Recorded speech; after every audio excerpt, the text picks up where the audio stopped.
Chapter 3, Lead from the Front. Throughout his life, Mandela took risks to lead. If he were a soldier, he would be the one jumping out of the foxhole and leading the charge across the field of battle. His view is that leaders must not only lead, but they must be seen to be leading. That is part of the job description. It is almost as though he is afraid that anyone would ever ask, or say, or think that he was unwilling to take those risks. Even in personal relationships, he believed that you should take the lead.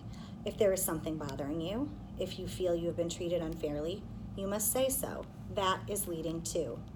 Leading from the front meant many things. Sometimes he took the words literally, as when he first came onto Robben Island. He stepped to the front of the line of prisoners entering the island, under the stares and taunts of the guards, in order to show the others how to react. Right from the start, you had to stand up to the guards, he told his colleagues, and he took the lead in doing so. But leading from the front also meant doing things that did not necessarily attract attention. It meant not accepting any special preferences and doing the same tasks as other prisoners, like cleaning the warder's chamber pots or those of his fellow prisoners. There is nothing beneath a leader. Eddie Daniels recalls when he first came onto the island in the early 60s. Mandela strode across the courtyard to introduce himself. Daniels was in awe of Mandela and talked about how just watching Mandela was inspiring. This was the beauty of Nelson. Just the way he walked, the way he carried himself, it lifted up the other prisoners. It lifted me up, just to see him walk confidently.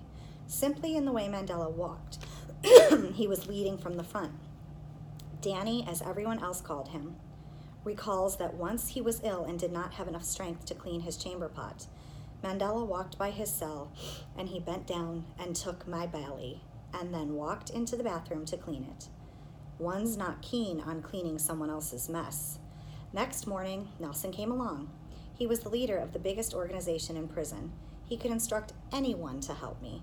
He came in that morning, and he had his belly under his arm. He said, "How are you, Denny?" He came in and took my belly. Of course, leading from the front also meant seizing the initiative, and at critical junctures throughout his life, Mandela did. He led the ANC Youth League. He was volunteer-in-chief at the Defiance Campaign of 1952. He led the decision to turn to the armed struggle, and he dared the government to hang him in the Rivonia trial of 1963 and 64. In the trial that sent him to prison for life, he pleaded not guilty, but he said he was guilty of fighting for human rights and liberty, guilty of fighting unjust laws, guilty of fighting for his own oppressed people. He admitted to planning an attempted sabotage of the government. He knew he risked receiving the death penalty and did not shy away from that. In his final testimony at trial, he spoke for 4 hours, ending with these words, the last words he would speak in public until he was finally released from prison in 1990. During my life, I have dedicated myself to this struggle of the African people. I have fought against white domination, and I have fought against black domination. I have cherished the ideal of a democratic and free society in which all persons live together in harmony and with equal opportunities. It is an ideal which I hope to live for and to achieve. But if need be, it is an ideal for which I am prepared to die. There was silence in the courtroom when he finished. They were the words of a man who knew that they might be his last. But nothing Mandela ever did had quite the risks and dangers of the secret talks he initiated with the white government in 1985 while he was still in prison. It violated every principle of his movement and his own public statements over the decades. He could have been branded a traitor and become a pariah in his own movement, and he might well have pushed the country to all-out civil war, but he knew he had to take action. Right now, I would like, number 1, to use context clues from the paragraph that I just read, and tell your partner what you think the word pariah means.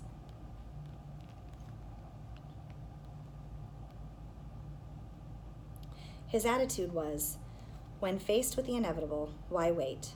That momentous change may have seemed sudden from the outside, But like so many decisions in his life, it had a long and winding history. It began at Pollsmoor Prison, where Mandela was taken in 1982. After 18 years on Robben Island, Pollsmoor was perched on the edge of a trim and pleasant Cape Town suburb, below the Steenberg Mountains that begin just north of the whitewashed prison walls. To get to the prison, you drive through the town's one-lane roads, past prim little houses with bicycles on their front lawns. Then, at the end of one unmarked residential street, you turn right, and there before you stands the elaborate gate to Pollsmoor Maximum Security Prison. Insofar as a prison can seem pleasant, Pollsmoor did. The long drive boasts manicured gardens and flower beds that take you up to the low, light gray concrete building. At Pollsmoor, Mandela missed the natural beauty of Robben Island and the chance to be outside under the sun. But there were consolations. His family could come visit more easily, the food was better, they were finally on the mainland, and he felt more connected to the world. He and his 4 closest colleagues from the island, Walter Sisulu, Ahmed Kathrada, Raymond Malaba, and Andrew Malagany, shared a very large cell, about the size of a high school basketball gym, on the 3rd floor. And there was a spacious deck outside their cell, where Mandela was permitted to plant a garden. By 1985, Mandela had been imprisoned for 22 years, and the apartheid movement within South Africa had become more intense and strident. The ANC's campaign to make South Africa ungovernable was turning the townships into a war zone. The daily uprisings there were leading evening news broadcasts around the world. The Union Movement and the United Democratic Front, an umbrella organization for hundreds of anti-apartheid organizations, were putting constant pressure on the government. And Mandela's name and image had become a symbol of the worldwide anti-apartheid movement. In that same year, Mandela was diagnosed with an enlarged prostate, and his doctors recommended surgery. Under extremely tight security, he was taken to Volks Hospital in Cape Town for the procedure. On those few occasions when Mandela needed to go to the mainland when he was on Robben Island, he detested it. He was treated no differently from every other black prisoner. He once told me of being kept in the hold of a boat used by white South Africans to go to the island, and that the passengers had spit on him from above. For all the indignities of Robben Island, they often didn't compare to the humiliations he weathered outside of it. But this time was different. His stature had changed. He was given a separate wing of the hospital and a sunny room decorated with flowers. The nurses all regarded him with hushed respect. The operation was successful, and he recuperated for several days before being taken back to Pollsmoor. At the exit of the hospital, he was picked up in a sedan by the commanding officer of the prison. This was highly unusual. In the past, he had been transported by ordinary warders in a van. As they drove back, the officer told him that he would not be rejoining his colleagues, but that he would be taken to a different room. Mandela asked him why. The officer just shrugged and said, "Instructions from Pretoria." Mandela's new cell was on the ground floor of the prison and consisted of 3 dark, dank rooms. It was palatial by Robben Island standards, but he was disconcerted by the change. He considered his new situation from every angle. Why had he been separated from his colleagues? Why had the commanding officer picked him up at the hospital? What was the government's strategy? Normally, he might have lodged a protest or made some official inquiry, but something told him he needed to think about it more. As he began to consider his situation, he thought not about the deprivations of his new surroundings, but the opportunities. His solitude, he concluded, would give him a chance to do something that he had been thinking about for years, something he had made very tentative inquiries about, something that was hearsay, that was heresy from the point of view of the ANC. He could begin talks with the government. For decades, the ANC had refused to negotiate with the government until it agreed to lift apartheid laws and free political prisoners. But now he realized that the world had changed, and he needed to change with it. He had long since concluded that the ANC was not going to topple government through armed struggle. Only negotiations could work. Now he could act on that belief. Twos, I would like you to tell your partner what you believe the definition of the word topple is in the sentence that I just read.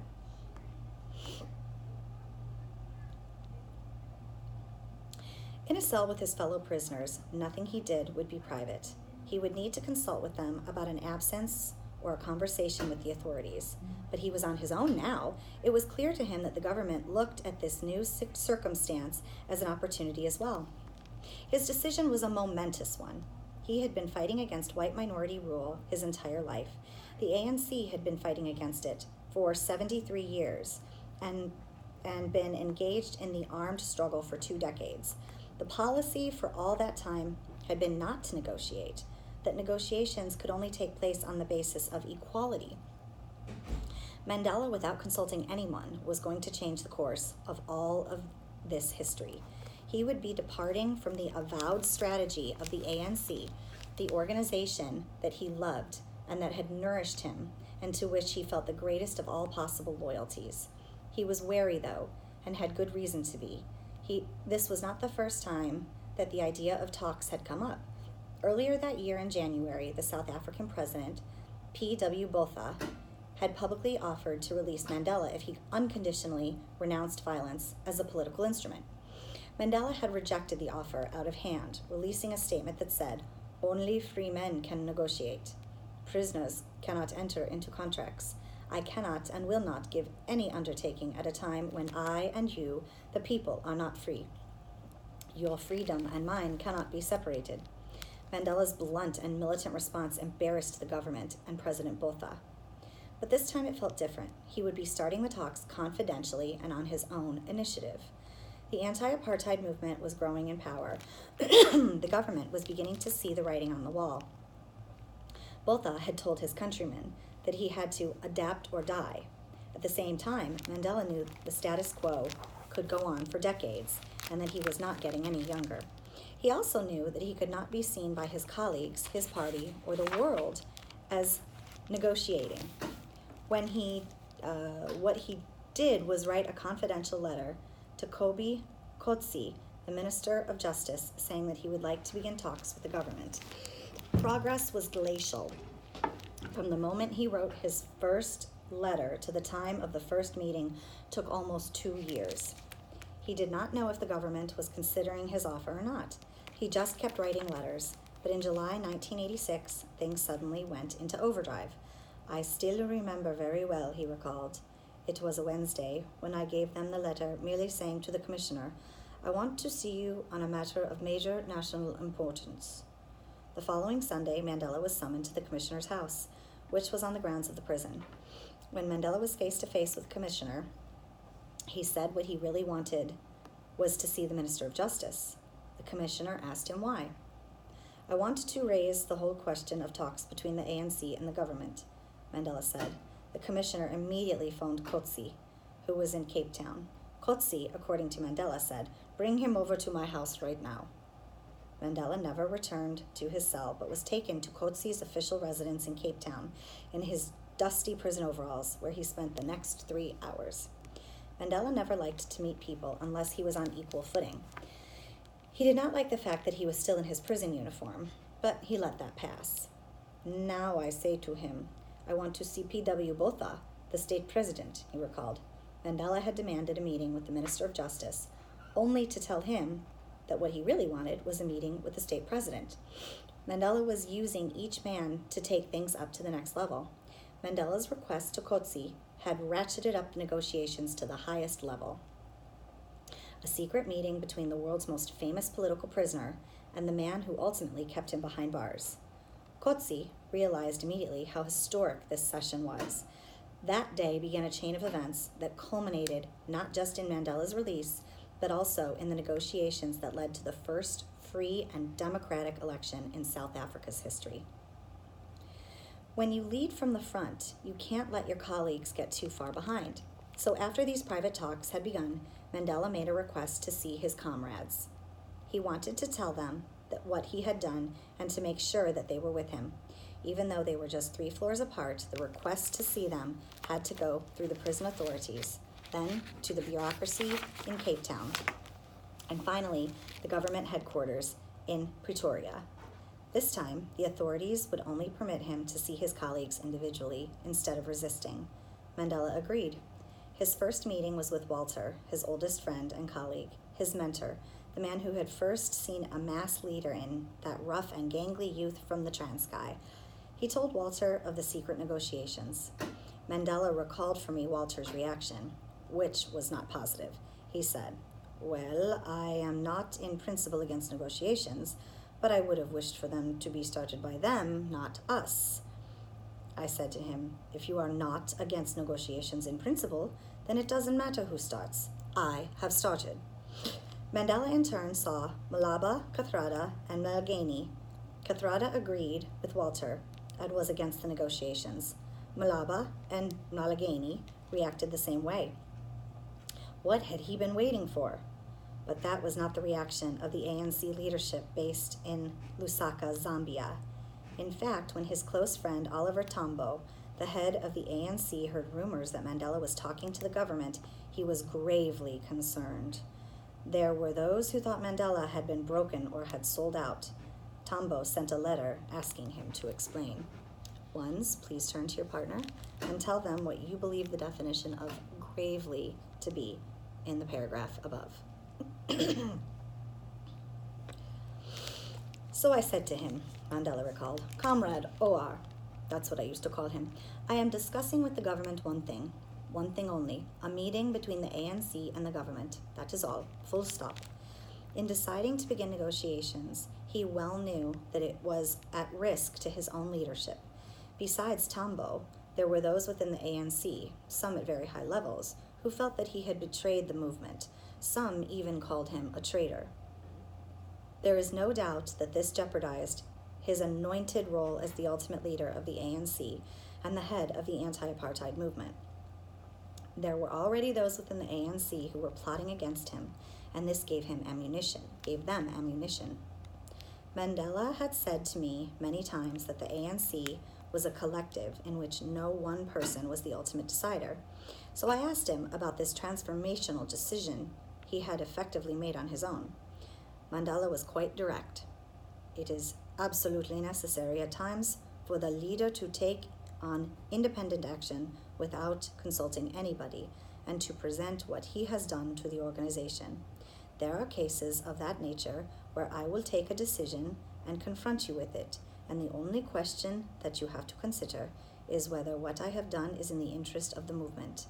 I say, if I had discussed the question of negotiations with my colleagues before I went to see the government, they would have turned it down. We would not have been having negotiations today. For Mandela, leading from the front also means being accountable. He embraces the idea that if he makes a decision on his own, he will bear the consequences for it. If he's wrong, he says, you know who to blame. To this day, he regards the decision to negotiate with Botha as perhaps the most revolutionary he ever made. Once he decided that there could be no military victory, but only a negotiated settlement, he did not hesitate to change course. In his life, Mandela has often changed his mind when circumstances change. To him, that is simple common sense. When he sees what he regards as the inevitable, he will alter his point of view. But he does not turn on a dime. He likes to examine all of the consequences of reversing himself. Only then will he act. To the outside, his actions can sometimes seem precipitous, but inside, he will have already thought it through. He would say, don't postpone the inevitable, even though it might not be the solution you originally wanted. Twos, turn to your partner and explain to them what you think the word inevitable means. It's used twice in the paragraph above.